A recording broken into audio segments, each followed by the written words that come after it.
पेमा शराब के नशे में इतना धुत हो चुका था कि उसे कुछ समझ में नहीं आ रहा था। सिद्धार्थ के बार बार समझाने पर भी वो पीने से बाज नहीं आया था। पेमा भैया, 3 घंटे हो चुके हैं, रात के 12 बजने वाले हैं। अब मुझे बस पर बैठने दीजिए, वरना हमारी ये आखिरी बस भी छूट जाएगी और आप इनके साथ घर जाइए। सिद्धार्थ पेमा से निवेदन करते हुए बोला, जो टैक्सी में बैठा सिद्धार्थ द्वारा लाई गई शराब की बोतल पी रहा था। करीब 3 घंटे पहले जब सिद्धार्थ पेमा को लेकर अस्पताल की ओर निकला तो रास्ते में पेमा ने उससे ऐसे ही मजाक करते हुए कहा, पिछली बार तुम्हें गोली लगने पर जब मैं तुम्हें लेकर गया था तो इतना बड़ा पंगा हुआ था, और जब तुम मुझे लेकर जा रहे हो कहीं फिर ना पंगा हो जाए। पेमा के इतना कहते ही सिद्धार्थ ने ब्रेक पर अपने पैर जमा दिए और बोला, अब क्या करें। उसे पेमा की मजाक में कही हुई बात भी गंभीर लग गई थी, क्योंकि वो अब उन परिस्थितियों से गुजरना नहीं चाहता था जिससे वो पहले गुजर चुका था। कहीं रोक कर शराब ले लो, उसी को पी लूंगा, दर्द गायब हो जाएगा। पेमा ने जैसे ही ये कहा, सिद्धार्थ की आंखें चमक गई और वो पिछली सीट पर रखे अपने बैग में से वही शराब की बोतल निकाली जो वहां बच गई थी और पेमा को दे दिया और गाड़ी को बस स्टैंड की तरफ ले लिया। पेमा ने जब उस बोतल को देखा तो ऐसा लगा कि जैसे उसकी कोई विश पूरी हो गई हो, और उसने आओ देखा न ताओ थोड़ा थोड़ा पीना शुरू कर दिया। लेकिन सिद्धार्थ ने उसे ऐसे पीने से रोकते हुए कहा, बस स्टैंड से गिलास और पानी ले लेंगे, फिर पी लेना, ऐसे आप बीमार हो जाओगे। ठीक है, कहकर पेमा ने बोतल अपने पैरों के बीच में फंसा ली और थोड़ी देर बाद बस स्टैंड आ चुका था। वहां से सिद्धार्थ ने जाकर पानी की बोतल और डिस्पोजल लाकर दे दिया और पेमा टैक्सी में ही शुरू हो गया। उसने सिद्धार्थ को भी ऑफर किया, लेकिन थोड़ी देर पहले शराब के चक्कर में फंसने से बाल बाल बचे सिद्धार्थ ने सीधा मना कर दिया और गुल्लू को भी आंखें तरेर कर मना कर दिया। उसके मना करने के बाद पेमा ने अकेले ही पीना और अपने दिल टूटे आशिकों वाली कहानी सुनाना शुरू कर दिया, और पिछले 3 घंटों से यही किया जा रहा था। उसे पीता देख सिद्धार्थ ने उसके फोन से उसके दोस्त को फोन किया, जिसकी टैक्सी लेकर पेमा आया हुआ था। घंटी जाने पर उसके दोस्त ने फोन उठाया और अलसाई हुई नींद में बोला, हाँ पेमा भैया। जी मैं सिद्धार्थ बोल रहा हूँ, पेमा भैया का दोस्त। सिद्धार्थ ने अपना परिचय देते हुए कहा, जी जी सिद्धार्थ बाबू, कहिए, सब ठीक है ना? इतनी रात को आपने फोन क्यों किया? पेमा के दोस्त ने सिद्धार्थ से कुशल क्षेम पूछते हुए कहा, हाँ सब ठीक है, आप बस किसी को साथ लेकर इधर बस स्टैंड के पास आ जाइए। इन्होंने शराब बहुत पी ली है और ये टैक्सी चलाने की हालत में नहीं है। सिद्धार्थ ने वहां के हालात के बारे में जानकारी देते हुए कहा, ठीक है सिद्धार्थ बाबू, मैं किसी के साथ बस 10 मिनट में वहां पहुंचता हूं, तब तक आप उन्हें कहीं जाने मत देना। पेमा के दोस्त ने सिद्धार्थ से निवेदन करते हुए कहा, मैं इन्हें कहीं नहीं जाने दूंगा, चाबी मेरे पास ही है, लेकिन आप थोड़ा जल्दी आइएगा क्योंकि मुझे गांव निकलना है और ये मेरी आखिरी बस है। सिद्धार्थ ने पेमा के दोस्त को जवाब देते हुए कहा, ठीक है सिद्धार्थ बाबू, मैं बस 10 मिनट में आता हूँ। अगर आपको लगता है कि बस चली जाएगी तो आप मेरी बस के ड्राइवर से बात करा दीजिए। पेमा के दोस्त ने सिद्धार्थ से कहा, ठीक है, 1 मिनट कराता हूँ। कहकर सिद्धार्थ टैक्सी से उतरा और फोन लेकर उस बस के ड्राइवर की ओर चला गया जो बस सिद्धार्थ का इंतजार कर रहा था, और सिद्धार्थ को अपनी ओर आता देख उसने कहा, चलिए बाबू, बहुत देर हो रही है। सिद्धार्थ ने उसकी इस बात का कोई जवाब नहीं दिया और फोन पकड़ाते हुए बोला, लीजिए बात कीजिए। किसका फोन है? बस ड्राइवर ने सवाल करते हुए पूछा। बात तो कीजिए एक बार। सिद्धार्थ ने उसे फोन की तरफ इशारा करते हुए कहा। कान में लगाकर उसने हेलो कहा और फिर दोनों के बीच कुछ बात हुई। फिर ड्राइवर ने सिद्धार्थ को फोन पकड़ाते हुए कहा, ठीक है बाबू, उनको आ जाने दीजिए, फिर हम निकलते हैं। वैसे भी बस में बस आप और 3 लोग और हैं, कोई जल्दी नहीं है।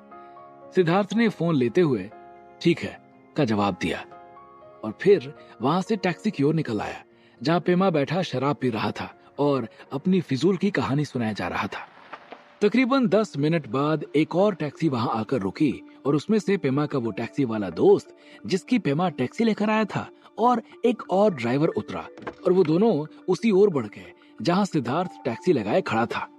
उन्होंने वहां पहुंचने के बाद सिद्धार्थ को आवाज दी, जो टैक्सी के अंदर बैठा ऊँघ रहा था और पेमा बगल में नशे में बड़बड़ाए जा रहा था। सिद्धार्थ बाबू, सिद्धार्थ बाबू।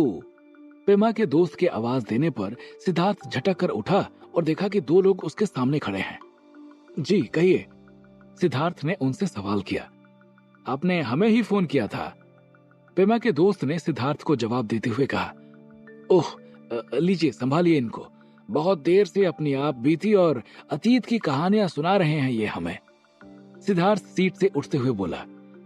कैसी कहानियां?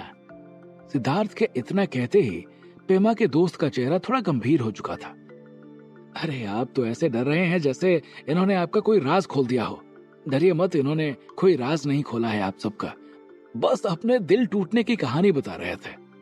सिद्धार्थ हंसते हुए बोला और गाड़ी से बाहर आ गया। हमारा क्या राज है, हम सब तो खुली किताब है सिद्धार्थ बाबू। हमें लगा ऐसा तो नहीं इन्होंने हमारे बचपन की कोई बात बता दी हो। पेमा का दोस्त मुस्कुराते हुए बोला। बचपन की बात? ओह, तो आप लोग बचपन के दोस्त हैं। सिद्धार्थ पीछे के सीट से अपना बैग और गुल्लू को उठाते हुए बोला। उधर दूसरी तरफ पेमा बड़बड़ाया जा रहा था, लेकिन उस पर कोई ध्यान नहीं दे रहा था। सिद्धार्थ बैग लेकर जैसे ही बस की तरफ बढ़ा, पेमा ने उसे नशे की हालत में ही आवाज दी। सिद्धार्थ बाबू, सिद्धार्थ बाबू। पेमा की आवाज सुनकर सिद्धार्थ फिर से टैक्सी की ओर पलटा और बोला। हाँ पेमा भैया, कहिए क्या बात है? आप बहुत बढ़िया इंसान है सिद्धार्थ बाबू, जल्दी आकर मिलना हमसे, हम आपको बहुत बड़ा सरप्राइज देंगे। पेमा नशे की हालत में ही बड़बड़ाया। ठीक है ठीक है, कहते हुए सिद्धार्थ ने पेमा को जवाब दिया और फिर उसके दोस्त की ओर मुखातिब होते हुए बोला। इन्हें ठीक से घर पहुंचा देना आप, और एक बार मेरे नंबर पर इनके नंबर से फोन भी कर देना। सिद्धार्थ ने पेमा के दोस्त की ओर देखते हुए कहा और फिर इतना कहकर सिद्धार्थ गुल्लू को लेकर बस की ओर निकल पड़ा और दोनों वहां से अपने गांव की तरफ रवाना हो गए। इधर पेमा के दोस्त ने दूसरे आदमी के साथ मिलकर उसे टैक्सी की पिछली सीट पर लेटाया और वहां से निकल पड़ा। पेमा की टैक्सी ईटानगर की सुनसान सड़कों पर भागी जा रही थी। पेमा के दोस्त ने अपनी जेब से फोन निकाला और एक नंबर डायल किया और फोन उठने पर बोला। सब ठीक है, कोई दिक्कत नहीं है, मैं पेमा भैया को लेकर आ रहा हूँ, आप लोग खाना खाकर सो जाइए। ठीक है। सामने से किसी औरत की आवाज आई, जो कि शायद उस आदमी की बीवी थी। इधर सिद्धार्थ गुल्लू के साथ अपने गांव को रवाना हो चुका था। वो बस की खिड़की पर सिर टिकाए सो रहा था और गुल्लू उसके गोद में था। उधर पेमा अपने दोस्त के साथ अपने घर की ओर जा रहा था और पिछली सीट पर नशे की हालत में सो रहा था। देवयानी और युवराज शक्तिमौली का विमान मंगल ग्रह में प्रवेश कर चुका था और देवयानी ने अपने अंतर्मन से उस विमान को अंतर्ध्यान किया और फिर युवराज शक्तिमौली के साथ राज्य रक्षक और पारद को ढूंढने निकल पड़े। पूरा मंगल ग्रह निर्जन पड़ा हुआ था, जहां पर आदमियों का कोई नामो निशान नहीं था। ऐसी निर्जनता देखने के बाद शक्तिमौली ने देवयानी को आवाज देते हुए कहा। देवयानी। जी युवराज, देवयानी चलते हुए बोली। आपको क्या लगता है कि जिस ग्रह पर जीवन का कोई नामो निशान नहीं है, वहां पर पारद के होने की संभावना कितनी है? शक्तिमौली ने शंका जाहिर करते हुए कहा। और युवराज शक्तिमौली की शंका भी काफी हद तक सही थी, क्योंकि पारद तो पृथ्वी पर मौजूद था। हम किसी भी प्रकार की संभावना पर कार्य करते हैं युवराज, क्योंकि हमारे पंचांग और पूर्वजों द्वारा लिखे गए शास्त्रों से ये साफ प्रतीत होता है कि इस ग्रह पर भी जीवन था, या हो सकता है अभी भी हो और हमें बस दिख न पा रहा हो। देवयानी ने युवराज शक्तिमौली को जवाब देते हुए कहा और फिर अपने मन में सोचते हुए बोली। ये आखिर युवराज को हो क्या गया है? ये बच्चों जैसी बातें क्यों कर रहे हैं? ठीक है देवयानी, मैं राज्य रक्षक आदित्य द्वारा दिए गए पत्थर को बाहर निकाल लेता हूँ, जिससे कि हमें आसानी हो सके।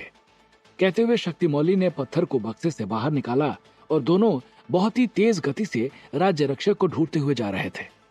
कुलगुरु विचित्रवीर अपने आश्रम में बैठे हुए किसी विषय के बारे में सोच रहे थे और फिर उन्होंने अपने एक शिष्य को आवाज दी। बालक। जी गुरुदेव। उनके शिष्य ने दूर से ही कुलगुरु को जवाब देते हुए कहा। यहाँ आओ। कुलगुरु ने उसे आने का आदेश दिया। उनका आदेश पाकर उनका एक शिष्य दौड़ता हुआ आया और आकर उनके सामने खड़ा हो गया और उससे वो अपना संदेश राजमहल तक पहुंचाने को कहते हुए बोले। जाकर राजमहल में यह संदेश दे आओ कि देवयानी और युवराज शक्तिमौली बृहस्पति ग्रह से मंगल ग्रह की ओर निकल चुके हैं और उसके बाद उनका पड़ाव पृथ्वी ग्रह होगा, जहां पर भारत के होने की संभावना बहुत ज्यादा है। ये सारी बातें एक ताम्रपत्र पर लिखो और युवराज रुद्रदेव तक पहुंचाओ। कहते हुए उन्होंने वहां रखे ताम्रपत्र की ओर इशारा किया। जो आ गया गुरुदेव। कुलगुरु का आदेश पाने के बाद उनका शिष्य ताम्रपत्र लेकर राजमहल की ओर चल पड़ा और कुलगुरु फिर से अपनी साधना में लीन हो गए। कुलगुरु द्वारा दिए गए संदेश को सिर्फ उनके शिष्य ने ही नहीं सुना था, अपितु उनके आश्रम के पीछे छुपकर बैठी एक परछाई ने भी उनका संदेश साफ साफ सुना और कुलगुरु के ध्यान मग्न होने के बाद वो उठा और आश्रम के पीछे पड़े जंगल की ओर निकल पड़ा। इधर मशाल लिए वो शिष्य राजमहल में संदेश देने जा रहा था, दूसरी तरफ वो परछाई अंधेरे में ही जंगल को चीरते हुए अपने गंतव्य की ओर बढ़ती जा रही थी। उसके पांवों की गति को देखते हुए ये प्रतीत हो रहा था कि उसे ये संदेश पहुंचाने की काफी जल्दबाजी है। कुलगुरु का शिष्य राजमहल के दरवाजे पर पहुंच चुका था और उसने कुलगुरु का संदेश लिखा ताम्रपत्र उसने द्वारपाल को देते हुए उसे बिना खोले युवराज को सुपुर्द करने को कहा और उल्टे पांव आश्रम की ओर लौट पड़ा। वो काली परछाई भी जंगल के बीचों बीच तंबू लगाए बैठे कुछ आदमियों के पास पहुंच चुकी थी, जहां उसने देवयानी और युवराज शक्तिमौली के अभियान के बारे में बताते हुए पारद के होने की संभावित ग्रह के बारे में बताया। बहुत अच्छे, हम तुमसे प्रसन्न हुए, कहकर उस आदमी ने संदेशा लाने वाले आदमी को मुद्रा भरी पोटली दी और वो वापस लौट पड़ा। वो आदमी मुद्रा लेकर फिर इंद्रनगर की आबादी की ओर वापस आ रहा था, तो दूसरी तरफ जिसे उसने संदेशा दिया था वो पृथ्वी की ओर प्रस्थान करने की तैयारी करने लग गया था। आखिर कौन था वो आदमी जिसको पता लगा था भारत का राज? क्या इससे आने वाली है कोई नई मुसीबत सामने? क्या होंगे इन सभी सवालों के जवाब? हमें कमेंट करके जरूर बताएं और आगे की कहानी जानने के लिए सुनते रहिए भूमिपुत्र, सिर्फ पॉकेट एफएम पर।